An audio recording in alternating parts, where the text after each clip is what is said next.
नमस्कार मित्रांनो,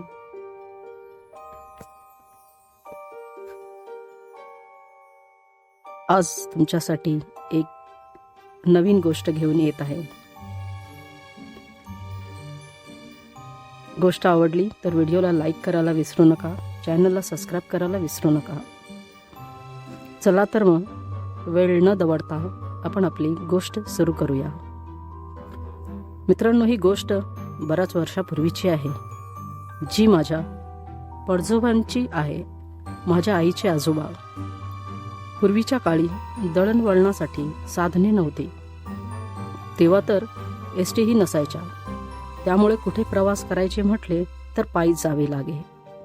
माझे आजोबा 6 महिने एका शहरात तर 6 महिने दुसऱ्या शहरात जाऊन येऊन असायचे. त्यांचे कामच तसे होते. त्यांचं नाव गेणू होते, पण त्यांना सगळेच ग्यानबा म्हणायचे. मी तर त्यांना पाहिलेही नव्हते, पण त्यांची शरीरयष्टी खूप चांगली होती असे सगळे म्हणायचे. आम्ही ज्या गावात राहायचो तिथल्या जवळच्या शहरात ते असले की नेहमी गावात घरी भेटायला यायचे. त्यावेळीही असाच एक योग जुळून आला होता. सगळ्या लहान मुलांसाठी ते खेळणी खाऊ घेऊन शहरातून गावाकडे यायला निघाले.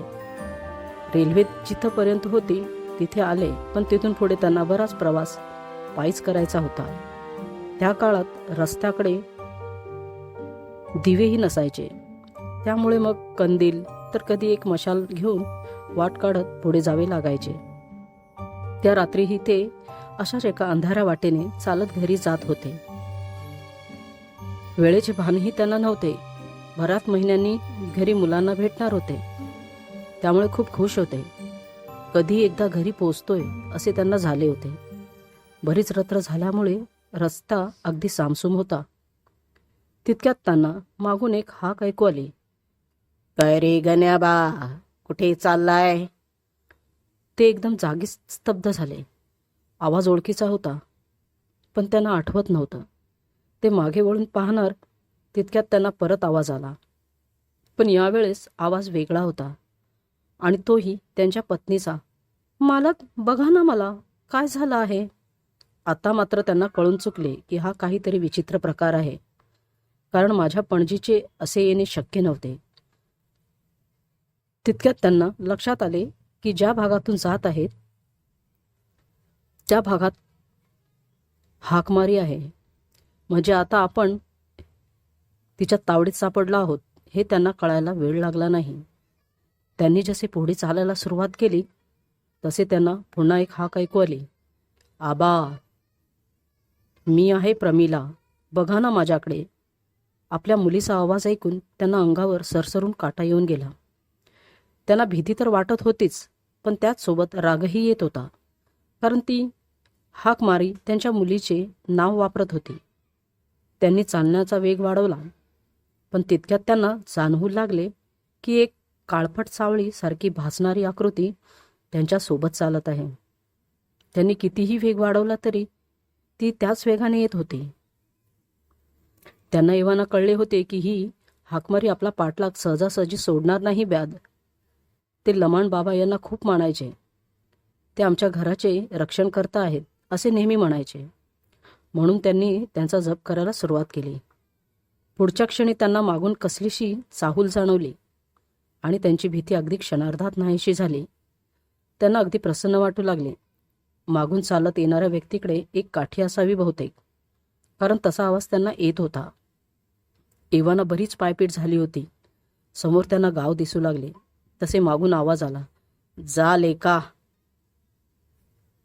तो आवाज ऐकून त्यांना एक दिलासा मिळाला.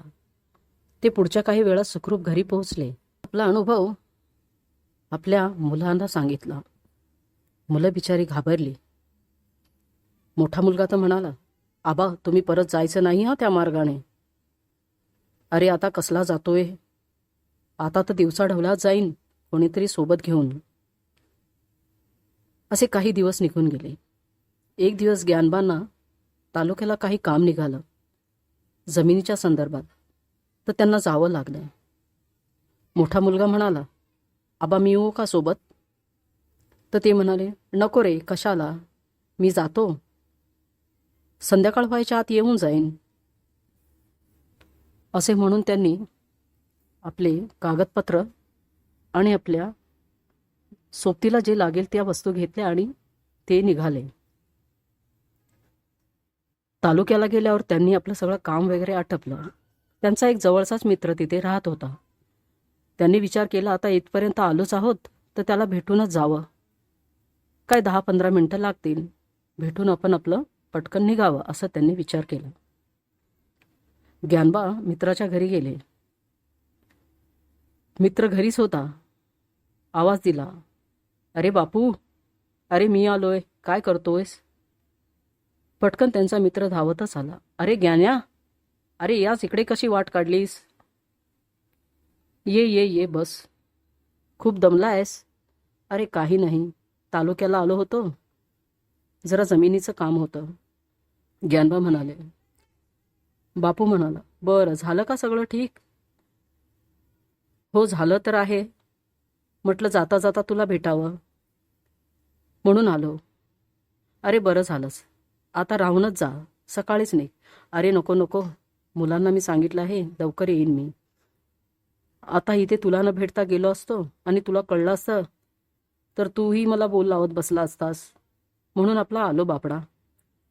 ठीक आहे, चहा तर घेशील? ज्ञानबा म्हणाले, ठीक आहे, चहा तर पिऊनच जातो.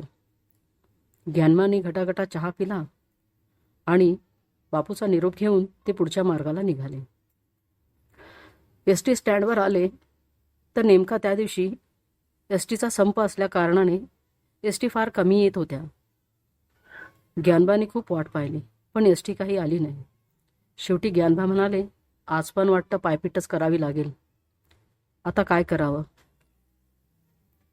ज्ञानबा म्हणाले, अजून भरपूर वेळ आहे, 1-1.5 तासात तर पोहोचून जाईन मी पटकन गावात. संध्याकाळ व्हायच्या आत तर नक्कीच पोचेन. आणि ज्ञानबा पुढे निघाले. काही विचार न करता ते गावच्या दिशेने निघू लागले. चालता चालता बराच उशीर झाला होता. ज्ञानबानी जो अंदाज लावला होता त्याच्यापेक्षा जरा जास्तच वेळ गेला होता. सूर्य मावळतीला गेला होता. हळूहळू अंधार पडू लागला होता. ज्ञानबांना कल्पना नव्हती की आपण एवढा उशीर आपल्याला होईल म्हणून. ते पुढे चालत होते आणि आता परत तीच वाट त्यांना चालायची होती. चालता चालता ज्ञानबांनी विचार केला, अरे देवा, आता हा मार्ग तरी कसा मी हे करू? तर त्यांनी परत आपल्या देवाला हाक मारली आणि त्यांचं नाव घेऊन ते पुढे चालू लागले. चालता चालता अंधार पडला होता. ज्ञानबा चालता चालता एक बाई त्यांना रस्त्याच्या कडेला जाताना दिसली. डोक्यावर कसलीशी टोपली होती आणि ती चालत होती. ज्ञानबा तिच्या मागोमाग चालत होते. त्यांना जरा हायसं वाटलं की चला रस्त्याला कोणीतरी आहे. चालता चालता त्यांनी त्या बाईला आवाज दिला, ओ बाई, कुठल्या गावच्या तुम्ही? त्या बाईने काहीच उत्तर दिलं नाही. ती आपली रस्ता चालत राहिली. ज्ञानबा म्हणाले, बाई जरा अहंकारी दिसत आहे, जाऊ दे, आपल्याला काय, आपण आपली वाट चालवू. म्हणून ज्ञानबा आपला रस्ता पटापट पुढे कापत होते. अचानक ती बाई तिथे थांबली. थांबल्यानंतर ज्ञानबाही जरा तिच्याकडे पाहत पाहत पुढे जातच होते. आजूबाजूला कोणतंही गाव नव्हतं किंवा काही नव्हतं. ज्ञानबा जरा पुढे गेले आणि सहज बाई येते का मागून म्हणून पाहिलं. तर ते पाहून ज्ञानबांच्या अंगाला थरकाप सुटला. ती बाई मध्येच कुठेतरी अदृश्य झाली होती. ज्ञानबांनी विचार केला, ना कुठलं गाव ना कुठलं शिव, ही बाई अचानक गेली कुठे?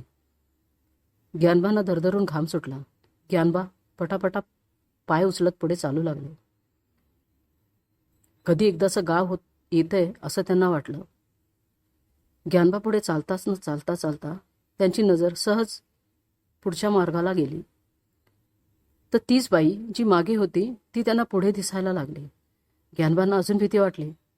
अरे, ही तर आता आपल्या मागे होती, ही पुढे कशी गेली? ज्ञानबा तर समजून चुकले की ही काहीतरी भुताटकीचीच चाहूल आहे. ज्ञानबांनी आपल्या पिशवीतली जपमाळ काढली. ते नेहमी घेऊन फिरायचे आणि ती माळ जपत ते पुढे चालू लागले. आता ज्ञानबा काही बोलत नव्हते, फक्त स्वतः जप करत होते. त्या बाईच्या शेजारूनच ज्ञानबा आता पुढे निघाले होते. ती बाई हळूहळू ज्ञानबांकडे बघत होती. ज्ञानबा काहीच बोलत नाहीत हे पाहून त्या बाईने स्वतःच आवाज दिला. काय काका, कुठे चाललात? ज्ञानबा जरा स्तब्ध झाले. घरी चाललोय, तालुक्याला गेलो होतो. असं का? थकलेला दिसताय खूप, येता का माझ्या घरी? थोडं पाणी प्या, आराम करा आणि जा पुढे. ज्ञानबा म्हणाले, नको नको, हे आलं, आता जवळच आलं आहे माझं गाव, मी जाईन आता घरी. अहो, का असं करताय? चला काका, पाणी वगैरे प्या आणि पुढे जा. नको बाई, बोललात तेवढं भरपूर झालं, असं म्हणून काका रस्ता कापतच होते. ह्या दरम्यान एक गोष्ट घडली. ती बाई ज्ञानबांच्या अंतराळावरूनच बोलत होती, जवळ यायला तयार नव्हती. ज्ञानबा पुढे चालतच होते. ती बाई तिथेच थांबली. ज्ञानबा पुढे निघून आले. ज्ञानबांना तर मागे पाहण्याची हिंमतच होत नव्हती. जशी जशी ज्ञानबांचं गाव जवळ येत होतं तसं तसं ज्ञानबांना धडकी भरत होती की बाई परत तर पुढे येणार नाही ना. मग ज्ञानबा पुढे चालत होते. एवढ्यात मोठा किंकाळी ज्ञानबांच्या कानी आली. सुटलास रे भातदरा, जपमाळ होती म्हणून सोडलं तुला, नसती तर नरडीचा घोटच घेतला असता तुझ्या.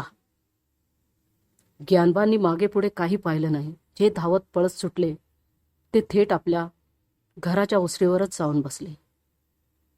आबांना एवढं धावत येताना पाहून मोठा मुलगा येऊन विचारला, आबा काय झालं, काय झालं तुम्हाला एवढं थपकायला? त्यांची अवस्था बघून मोठा मुलगा त्यांना म्हणाला, बोललो होतो आबा तुम्हाला, एकटं जाऊ नका, आणि गेलात तो गेलात एवढा उशीर. आबांनी हाताने इशारा केला. अरे थांब बाबा, जरा श्वास घेऊ दे. थोडं शांत झाल्यावर मुलांनी विचारलं ज्ञानबांना, आबा काय झालं? ज्ञानबा म्हणाले, अरे काही नाही रे, तीच वाट, तीच हाकमारी. मागच्या वेळेला तर कळलं नव्हतं कोण आहे, पण आज तर ब्यात समोरच उभी राहिली ना. ते तर नशीब गुरुचं की त्यांची जपमाळ हातात होती म्हणून सुटलो रे बाबा, परत नाही जायचं त्या मार्गाला. तर मित्रांनो, असे ज्ञानबा सुटले. तुम्हीही रात्री अपरात्री तुम्हाला जर कुणाची हाक आली तर हाकेला ओ देऊ नका किंवा फिरूनही बघू नका. मित्रांनो, कशी वाटली तुम्हाला ही गोष्ट? कमेंटमध्ये जरूर कळवा. आवडली असेल तर व्हिडिओला लाईक करा, चॅनलला सबस्क्राईब करायला विसरू नका. चला तर मग भेटूया पुढील व्हिडिओमध्ये. तोपर्यंत नमस्कार.